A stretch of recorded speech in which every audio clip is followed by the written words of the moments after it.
Assalamualaikum warahmatullahi wabarakatuh. Selamat pagi semuanya. Di sini kita memasuki judul terakhir, yaitu mikrobiologi lingkungan. Kolom Winogradsky. Kolom Winogradsky ditemukan oleh Sergei Winogradsky, kebangsaan Rusia, pada tahun 1916. Prinsipnya yaitu pertukaran nutrisi. Fungsinya untuk melihat keanekaragaman mikroorganisme dan untuk melihat stratifikasi mikroba di lingkungan dengan ditemukannya zona-zona pada kolom Winogradsky. Fungsi penambahan kuning telur sebagai sumber protein, sumber karbohidrat, dan asam amino lainnya. Penambahan koran sebagai sumber karbon utama, sumber selulosa, sedangkan penambahan buffer sebagai komplemen menjaga keseimbangan pH antara asam dan basa. Zona-zona yang terbentuk pada kolom Winogradsky dan mikroorganismenya. Yang pertama, ada aerobic zone, mikroorganisme fotosintetik oksigenik, yaitu mikroorganisme yang memerlukan oksigen sebagai asetor elektron terakhir dalam proses fotosintesisnya.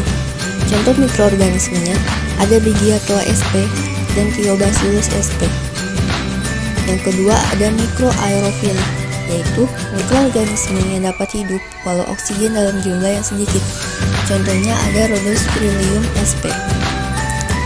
Dan yang terakhir ada anaerobic zone, mikroorganisme yang masih dapat hidup walau tidak terdapat oksigen.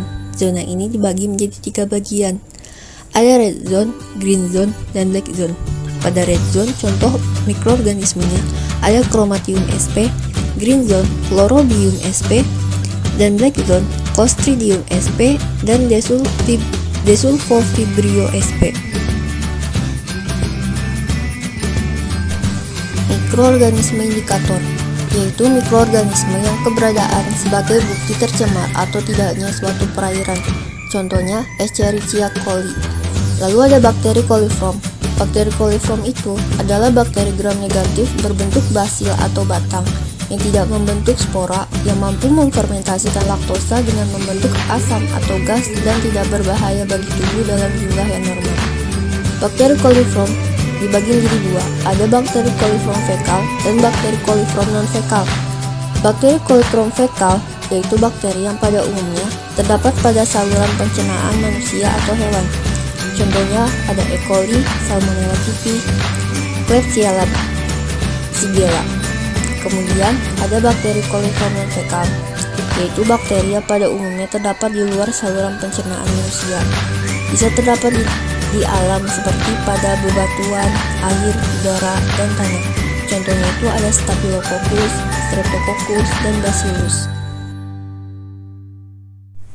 Ciri-ciri bakteri indikator. Yang pertama, mudah dideteksi dengan teknik-teknik laboratorium yang sederhana, bersifat patogen, jumlahnya sama banyaknya dengan faktor jumlah populasi, kemampuan hidup lebih lama daripada bakteri patogen lain, dan terdapat pada air yang tercemar. Uji kualitas air dapat dilakukan dengan beberapa metode. Salah satunya itu ada MPN, Most Probable Number, SPC, Standard Plate Count, turbiditas, membran filter, dan sebagainya. Kelebihan dan kekurangan metode MPN. Kelebihannya itu data yang diperoleh akurat, namun banyak juga kekurangannya.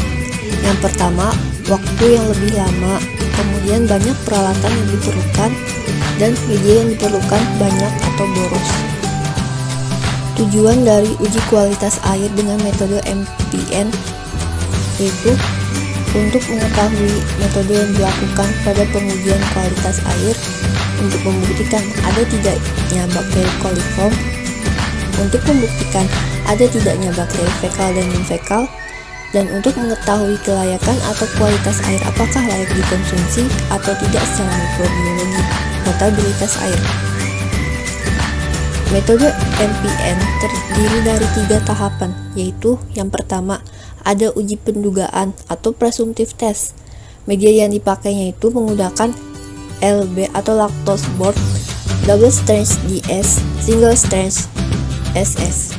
Uji positifnya itu dengan tandanya itu terbentuk gas pada tabung Durham.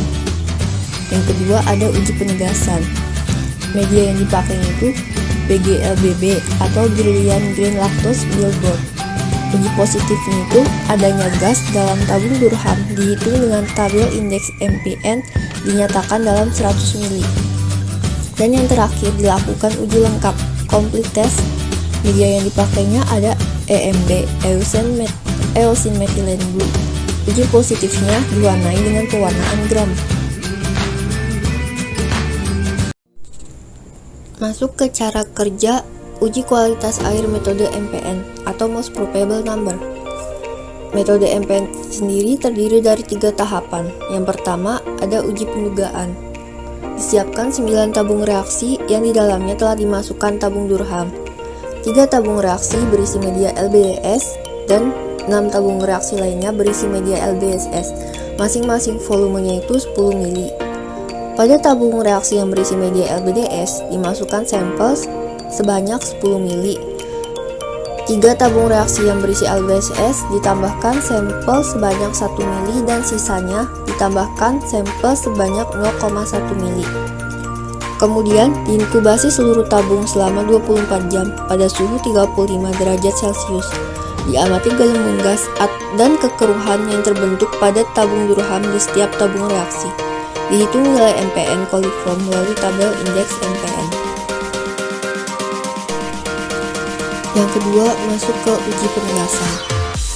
Media yang memiliki gelembung paling banyak dari uji pendugaan diinokulasikan ke dalam media BGLBB sebanyak 10 ml dengan cara mencelupkan 1 oz pada tabung yang menunjukkan uji positif tersebut, kemudian dimasukkan ke dalam tabung yang berisi media BGLBB.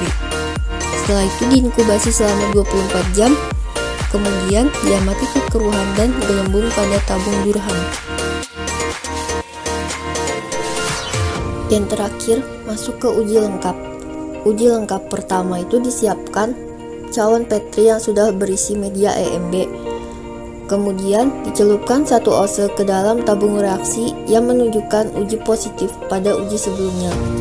Lalu digoreskan oz tersebut ke media EMB. Inkubasi selama 24 jam. Jika ada koloni bakteri yang terbentuk berwarna hijau metalik, maka sampel tersebut positif mengandung E. coli. Warna hijau metalik tersebut karena E. coli dapat memfermentasikan laktosa sehingga menghasilkan koloni dengan inti berwarna gelap dengan kilat logam. Eosin dan Methylene Blue membantu mempertajam perbedaan warna. Sekian materi praktikum mikrobiologi lingkungan. Kurang lebihnya mohon maaf apabila ada kesalahan. Wabillahi taufiq wal hidayah. Wassalamualaikum warahmatullahi wabarakatuh. Terima kasih. Selamat belajar.